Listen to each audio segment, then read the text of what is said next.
Hello ছোট্টরা, আজকে তোমাদের যে কবিতাটা আমি পড়াবো ক্লাস 5 এর প্রথম কবিতা। গল্প বুড়ো। কার লেখা? সুনির্মল বসুর লেখা কিন্তু গল্প বুড়ো।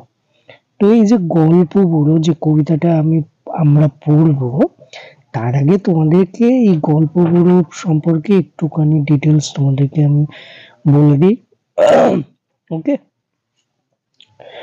দেখো এই যে গল্প বুড়ো হলো একজন বয়স্ক একজন বৃদ্ধ লোক, যে শীতের বেলা ভোর বেলায় চলে আসে, ছোট্ট ছোট্ট বাচ্চাদেরকে ডেকে রূপকথার বিভিন্ন গল্প কিন্তু শোনায়। ওকে, তাহলে চলো এবার কবিতাটা পড়া যাক। দেখো, গল্প বুড়ো তাহলে কার লেখা বললাম? সুনির্মল বসুর লেখা।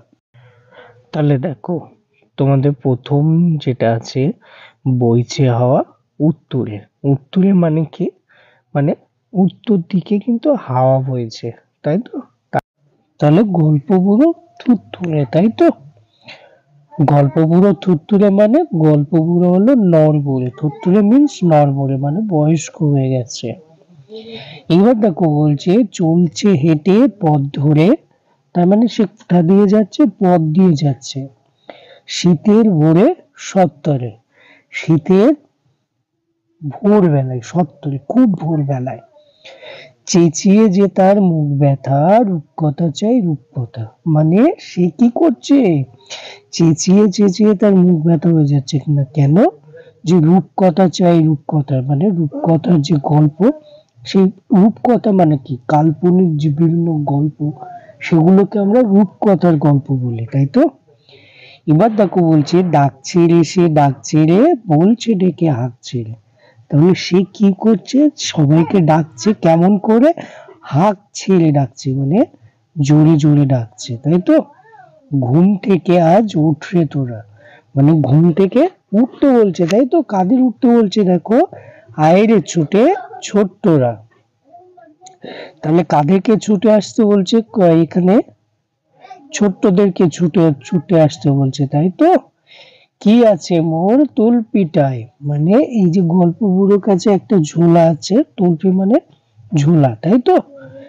তলপিটায় দেখবি যদি জলদি আয়। ওকে, তারপরে দেখো বলছে, তাহলে এই যে যে কলাইন আমি পড়ালাম তোমাদেরকে, এখান থেকে যদি কোনো কিছু বুঝতে অসুবিধা থাকে অবশ্যই আমাকে কোশ্চেন করবে।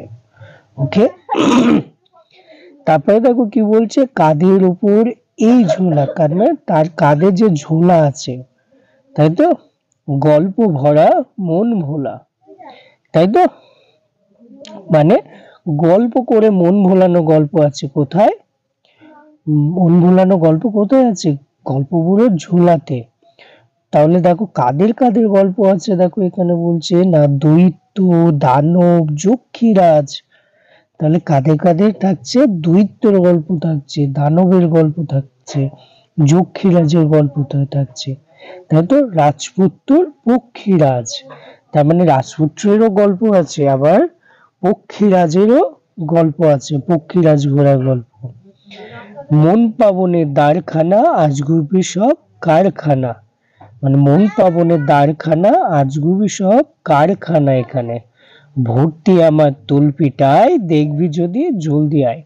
তাহলে কার তলপিতে ভর্তি আছে এইসব আজগুবি সব গল্প, কাল্পনিক গল্প দিয়ে? না, গল্প বুড়োর ঝোলাতে কিন্তু ভর্তি আছে। দেখো আমরা ছোট্টবেলায় কি করি, সবাই দাদু ঠাম্মা দিদাদের কাছে বসে বসে গল্প শুনি। তো এখানেও একটা গল্প বুড়ো ছিল, বয়স হয়ে গেছে, সে কি করে না, ছোট ছোট বাচ্চাদেরকে গল্প শোনায়। তারপরে দেখো বলছে, কড়ির পাহাড় সার বাঁধা, মানিক হীরা চোখ ধাঁধা, সোনার কাঠি ঝলমলে, ময়নামতি টলটলে। তার মানে বলছে দেখো, কড়ি পাহাড় আছে, কড়ি পাহাড় সার বাঁধা আছে, মানিক হীরা মানে এত পরিমাণে হিরে মানিক আছে, যেটা দেখলে কি চোখ ধাঁধিয়ে যাবে। সোনার কাঠি ঝলমলে, ময়নামতি টলটলে। ওকে, তারপরে দেখো বলছে যে তেপান্তরে মাঠখানা, হট্টবেলার হাটখানা, তাই তো? তেপান্তরে মাঠ, কাল্পনিক গল্পে আমরা পাই এটা। আটকালেই তল্পিটায় দেখবি যদি জলদি আয়, তার মানে এখানে যে গল্পগুলো সবাইকে ডাকছে যে তাড়াতাড়ি তোমরা এসো। কেশবতী নন্দিনী এই থলেতে বন্দিনী। কেশবতী মানে কি? যার চুলে মাথায় প্রচুর পরিমাণে চুল আছে, কেশবতী। তার নাম কি? নন্দিনী এই থলেতে বন্দিনী। শীতের প্রখর প্রত্যুষে আসবে না যে শত্রু সে। ভাঙবো তাদের মূর্খতা, বলবো না কো রূপকথা। ওকে, তোমাদের কবিতাটা শেষ হয়ে গেল। এরপরে তোমাদের যেটা নিয়ে আমি আলোচনা করব, তোমাদের কোশ্চেন গুলো নিয়ে কিন্তু আমি নেক্সট ক্লাসে আলোচনা করব। তোমাদের কিন্তু আমার ক্লাস যদি তোমরা ঠিকঠাক ফলো করো তাহলে কিন্তু তোমাদের মানে বই কেনা লাগবে না। নেক্সট ক্লাসে আমি তোমাদের বিভিন্ন কোশ্চেনের অ্যান্সার গুলো নিয়ে আমি আলোচনা করব। ওকে, সো টাটা।